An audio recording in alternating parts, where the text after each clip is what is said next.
স্বাদ কেয়া। হলদিতে কুটকুট লবণে বিষ, যদি না খেতে পারিস তাহলে কিন্তু রাঁধুনিকে দিস। এই যে বন্ধুরা, অতটাও খারাপ রাঁধুনি কিন্তু আমি নই, যতটুকু যা পারি মোটামুটি। ভালো রাঁধুনিও বলবো না, খারাপও বলবো না, ওই যে বললাম মোটামুটি, সেটাই।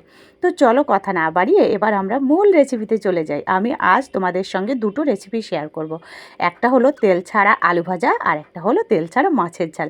তো আমি কিভাবে কি করলাম তোমরা সঙ্গে থাকো, দেখতে থাকো কেমন। আমি কিন্তু যখন রান্না করতে বসি তখন এমনটাই করি, সব সবজিগুলোকে সঙ্গে করে নিয়ে এক জায়গায় বসে, জল নেই বটি নেই, সেখানে ধুয়ে পরিষ্কার করে কেটে কুটে নিয়ে তারপর আমি যাই রান্না করতে। তো প্রত্যেক দিনের মতো আমি সেটাই করলাম। আর আমার এখানে রান্না করতে লাগবে আলু, পেঁয়াজ, রসুন, লঙ্কা, টমেটো। টমেটোটা আমি সঙ্গে করে নিতে ভুলে গেছিলাম, পরে আমি নিয়ে নিয়েছিলাম, তোমরা তো সঙ্গে আছো, দেখতে পাবে। তো প্রথমে ভালো করে পেঁয়াজগুলোকে পরিষ্কার করে ধুয়ে কেটে নিলাম, তারপর রসুন, তারপর আমি আলুগুলোকে ভালো করে ছুলে পরিষ্কার করে কুচি কুচি কুচি কুচি করে নিলাম, তারপর লঙ্কাগুলোকে কেটে নিলাম, তারপর সেই টমেটোর পালা। টমেটোগুলোকেও ভালো করে ধুয়ে মুছে পরিষ্কার করে কেটে নিয়ে দেখো কত সুন্দর থালি সাজিয়ে আমি কোথায় চললাম, রান্নাঘরে।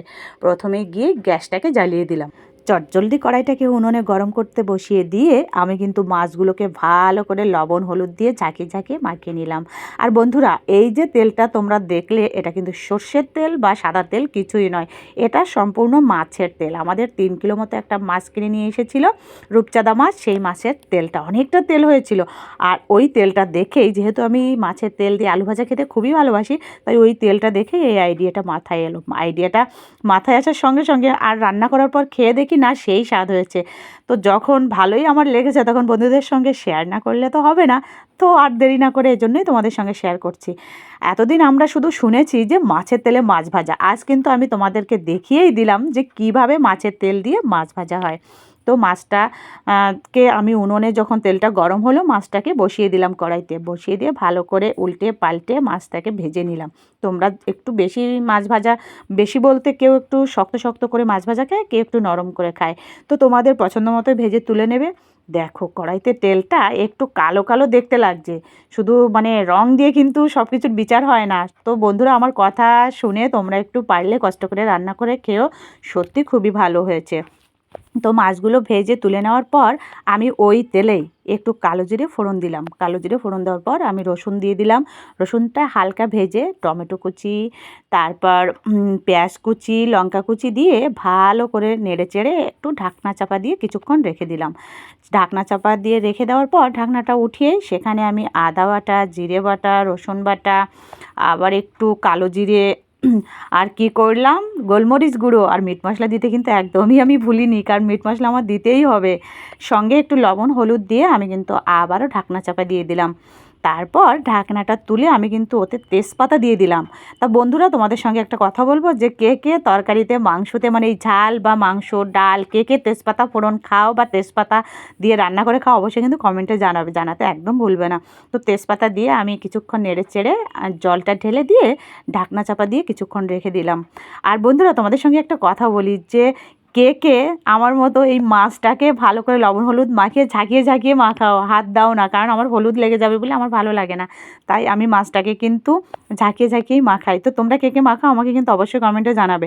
তো কিছুক্ষণ ঢাকনা চাপা দিয়ে দেওয়ার পর, জল ঢেলে দেওয়ার পর, যে যখন আমি ঢাকনাটা তুললাম, তারপর আমি একটু টমেটো সস দিলাম। টমেটো সস দেওয়ার পর আবারও ঢাকনা চাপা দিলাম। আর আমি কিন্তু মাঝে মাঝে একটু মানে চেখে দেখলাম যে লবণে হয়েছে কিনা। লবণ ঝালটা জাস্ট তোমরা যেভাবেই খাবে সেভাবেই করবে। এভাবে দেখার পর আমি কিন্তু একটু, মানে আমার বাড়িতে রসগোল্লা ছিল, সে ঝোল ছিল, সে একটু দিয়ে গরম মশলা দিয়ে আমি নামিয়ে নিলাম। নামিয়ে নেওয়ার পর আমি রেখে এবার দ্বিতীয় রেসিপিতে আমি চলে গেলাম।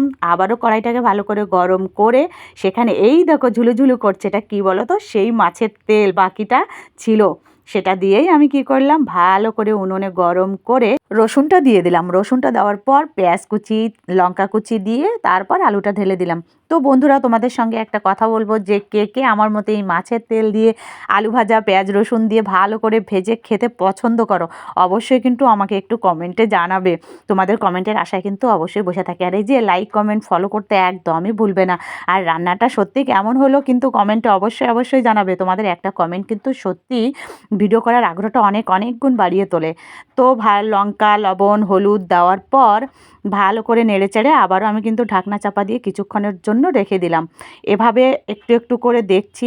আর আমি কি করি বলো তো, একটু সেদ্ধ হয়ে যাওয়ার পর আমি একটু লবণটা চেখে নিয়েছিলাম যে লবণটা কি মানে ঠিক হলো নাকি মানে আর একটু দিতে হবে। তো বন্ধুরা তোমরা এভাবে একটু চেখে দেখে নেবে যে লবণ লঙ্কায় ঠিক আছে কি না। লবণ লঙ্কা ঠিক থাকলে ভালো করে কষিয়ে নেড়েচেড়ে একটু ঢাকনা চাপা দিয়ে দিয়ে আস্তে আস্তে জালটাকে কম করে দেবে, দেখবে খুবই ভালো লাগবে। আলু ভাজাটা বসিয়ে দেওয়ার পর আমি কিন্তু চলে গেলাম চান করতে। চান করে এসেই দেখি আলু ভাজাটা অনেকটা হয়ে গেছে, তাই নেড়েচেড়ে নামিয়ে নিলাম। নামিয়ে নিয়েই আমার মন শুধু পড়ে আছে আলু ভাজার দিকে, কখন খাই কখন খাই। তাই আর দেরি না করে সোনাকে নিয়ে ভাত বেড়ে চলে এলাম খেতে।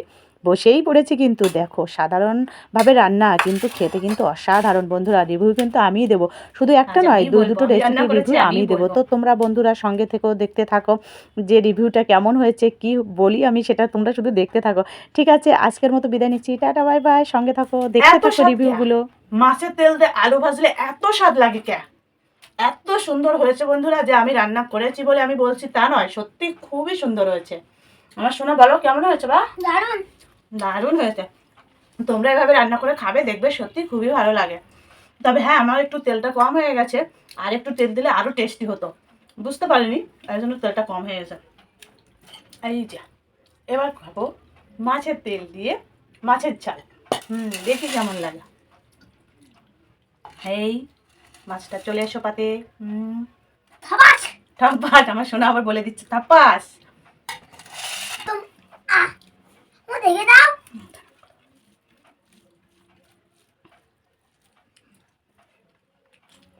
সত্যি খুবই সুন্দর। বন্ধুরা তোমরা পারলে একটু কষ্ট করে রান্না করে খাবে, আর আমাকে কিন্তু কমেন্ট অবশ্যই জানাবে। দারুণ হয়েছে, সেই স্বাদ।